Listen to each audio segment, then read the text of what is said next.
Hello বন্ধুরা, সবাই কেমন আছে? মা, কাকিমা, কাকাবাবু, দিদি ভাই, দাদা ভাই, বাবা, বৌদি সবাইকে প্রণাম। হ্যাঁ, 12টা বাজতে 10 মিনিট বাকি। তো আমি ভাত করেছি, আলু ভাজা করেছি, যে আলু ভাজা, আর এখানে অরহর ডাল করেছি। আর এখানে আমি করলা, বেগুন, আলু দিয়ে ভাজা করছি সেদ্ধ মতো।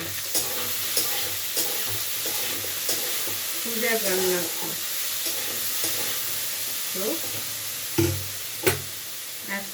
তো এখন কদিন আমাদের নিরামিষ রান্না হবে, তাই জন্যেই খেতে তো হবে, কোনো উপায় নেই।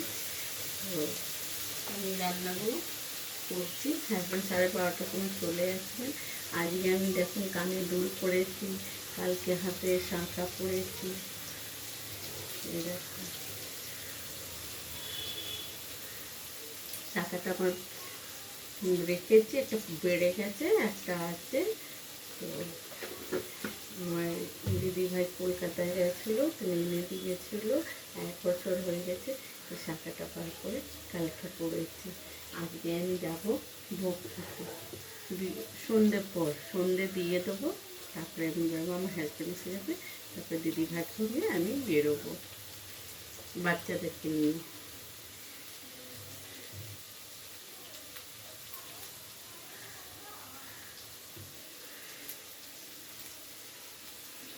তো মাঝে মাঝে একটু সাজুগুজু করেছি।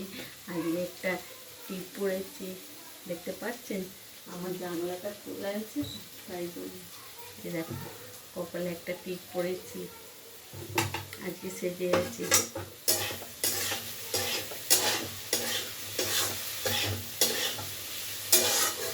আমি নুন দিয়েছি, এবার আমি একটু হলুদ দিয়ে দেবো।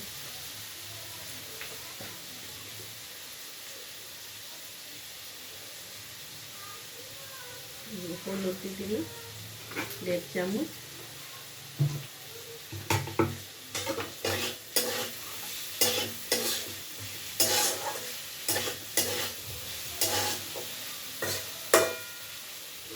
তেতো তেতো করে আনিয়ে দিই, প্রথম পাতে কি চাই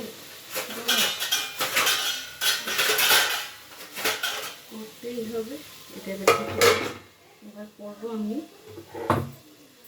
ফুলকপি কেটে ডুমো ডুমো ধুয়ে রেখেছি। ফুলকপির রান্না করবো। এখানে আলু ডুমো ডুমো কেটে রেখেছি, আর এখানে মশলা বানিয়ে রেখেছি। তো মশলা আদাটাই কাদ্দু কষেছি, আর জিরে গুঁড়ো, ধনে গুঁড়ো, লঙ্কা গুঁড়ো, হলুদ গুঁড়ো আর গোলমরিচের গুঁড়ো সব দিয়ে রেখেছি। তো এটা ততক্ষণে হোক ভাজা, তারপরে আবার আমি এটা রান্নাটা চাপাবো। সবাই ভালো থাকবে, ভালোভাবে পুজো টুজো কাটাবে। আর আমি কি বলবো, তো আমারও মোটামুটি আপনাদের আশাতে ভালো করে কাটছে। তো বাচ্চারা বাড়িতে আছে, ওদের 28 তারিখে রেজাল্ট বেরোবে বাচ্চাদের। আমি খুব আশা করি তোমাদের থেকে আমার বাচ্চাকে রোজ সকালবেলা একটা করে আশীর্বাদ নিশ্চয়ই দেবেন আমার বাচ্চাদেরকে, তাই তো? আমি এবার এটাকে ভাজা হয়ে যায়, তারপরে আবার আমি রেসিপিটা দেখাবো। যে করলার ছেঁচকে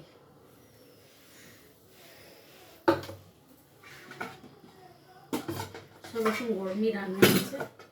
এবার আমি কড়াটা ধুয়ে নিলাম ভালো করে, আর কড়াটা গরম হোক, তারপরে আমি ফোড়ন দিয়ে আলু ফুলকপিটাকে ভেজে নেবো, ভেজে তারপরে মশলাটা দিয়ে কষিয়ে দেবো।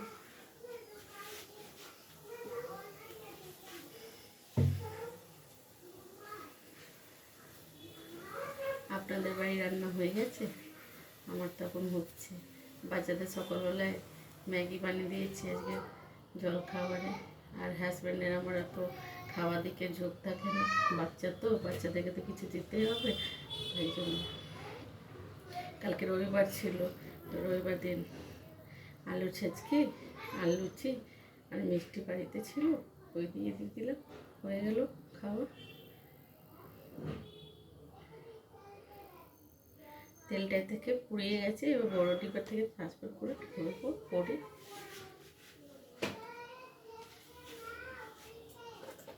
এই যে দুটো তেজপাতা নিয়েছি, ছেড়ে দিলাম।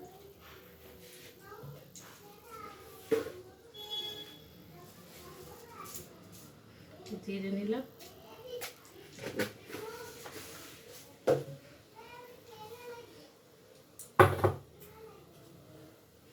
এবার আমি এটাতে নুন একটু অ্যাড করে দেবো। এই যে কড়াতে আমি একটু নুন দিলাম। বলুন তো নুনটা কেন দিলাম? ফুলকপি তো এখন মিষ্টি হয়ে গেছে, একটু নুনটা দিলে পর না ওর ভেতর ঢুকে যাবে। একটু আমি হলুদ দিলাম, মানে 1 চামচ মতো। আমার চামচটা ছোট আছে, আপনি 8 চামচও পাবেন। তো হয়ে গেল। আর কুঁদরিটা ভেজা ছিল, কুচে দিলাম, তেলে ছিটে পড়বে। ফুলকপিটা ভাজার সময় না ছিটেটা পড়বে না।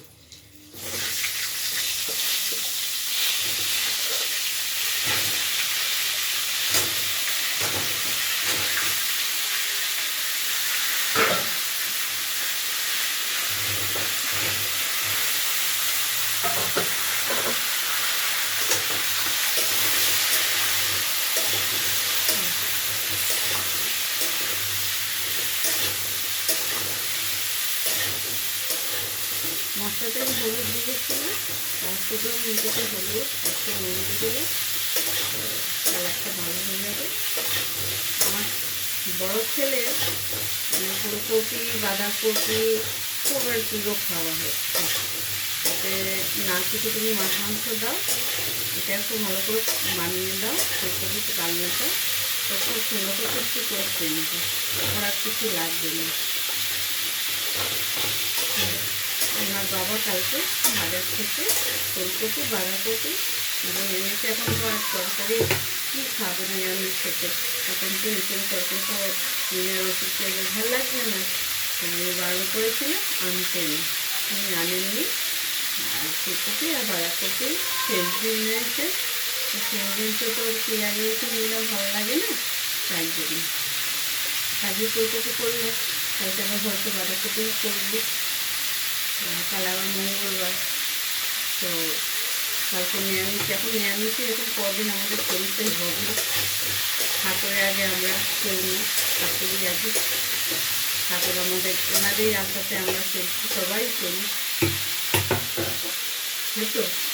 তো সেজন্য ওই হিসাব দিয়ে আমাদের চলতে হবে। আমাদের বিহারেতে খুব প্রিয় পুজো হয়, ছট পুজো। তো সবাই এই পুজোটা সবাই মানে আর মানতে হয়। আমাদের আমাদের নিজেদের বাপের বাড়িতে আমার মা, মাসিমা সবাই করতেন পুজো। আমার মেসো, বড় মেসো সবাই এই পুজোতে করতে। ছট পুজো কার্তিক ছটে করে 2 মন্দির হয় সেই জন্য। তো আর আমার মায়ের আয়াটার মতন তো বয়স নেই, আর আয়াটার মতো শরীরও নিচ্ছে, আমার মা এখন আর করতে পারবে। লেকিন আমার ছেলে যখন পেটে ছিল না, তখন আমি খুব মানত করেছিলাম যে আমার ছেলে হলে আমি কাজ করে দীক্ষা খেয়ে আমি এই পুজোটা দেবো। তো আমার এখন অবধি হয়নি, ছেলেটা আমার 6 পা দিয়ে গেছে, 6 বছরের হয়ে গেছে আমার ছেলেটা। তো দেখি ঠাকুরের করে মহিমা হবে যে আমি ওনার পুজোটাকে উদ্ধার দিতে পারি, কেন মানত করা জিনিসটা রাখা যায় না। তো আমাদের কালীবাড়িতে মানত করেছিল আমার শ্বশুরবাড়ির পাটনাতে, তো কালীবাড়িতে মানত করেছিলাম, ওখানে মাকে নথ করাবো বলে মাকে নথ করিয়েছি, মাকে ঠাকুর করিয়েছি, মার পুজো দিয়েছি। আর কলকাতাতে আমার সব পুজো আটকে আছে, পুজো দিতে পারি না। আমার রাঁচিতেও পুজো আটকে আছে, আমাদের ফ্যামিলিতেও সব জায়গায় গেছে, আমার সেগুলো পর আমি ঘুরতে গেছিলাম, আমার হাজব্যান্ড নিয়ে গেছিলেন, তো সবাইকে মানুষ করেই ঠাকুর এসেছি ঠাকুরদের কাছে। তো আগে বলতে পারবো না, এখন দেখা যায়। বাচ্চারা না বড় হলে না আমি কত বিরক্ত পাচ্ছি। এই যে একটু ভাজা ভাজা হয়ে গেছে, এবার আমি মশলাটা ছেড়ে দিচ্ছি।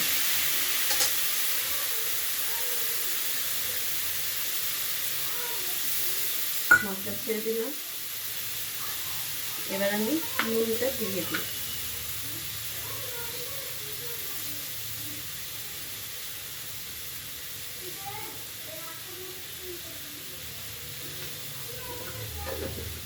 তো ভাবুন 2 চামচ নুন দিয়েছি, 8 চামচ প্রথমে দিয়েছিলাম ভাজার জন্য ফুলকপিতে, আর এখন 1.5 চামচ 2 চামচ আমি নুন অ্যাড করেছি।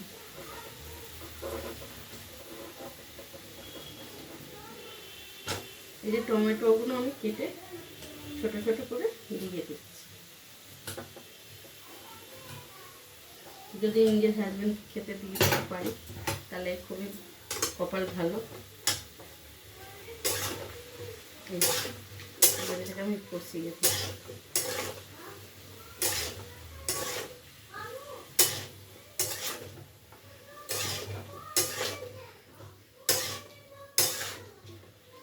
যখন খুব ভালো করে ভাজা হয়ে যাবে একটু জল দেবো আর একটু মিষ্টি দেবো আর তারপরে গরম মশলা দিয়ে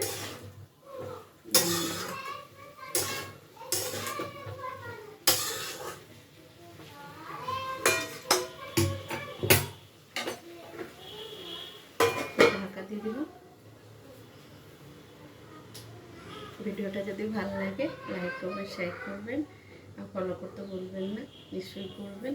আর সবসময় আমার পাশে থাকবেন আর নিজেকেও ভাববেন একটা মেয়েকে নিজের পাশে রাখবেন। আর আমি আর কি বলবো, সবাইকে বললাম আর সবাই ভালো থাকবে, সুস্থ থাকবে, তাই তো? আমি তাহলে ভালো থাকবো, তোমরা যদি ভালো থাকলে আমি ভালো থাকবো। ঠিক আছে, টাটা।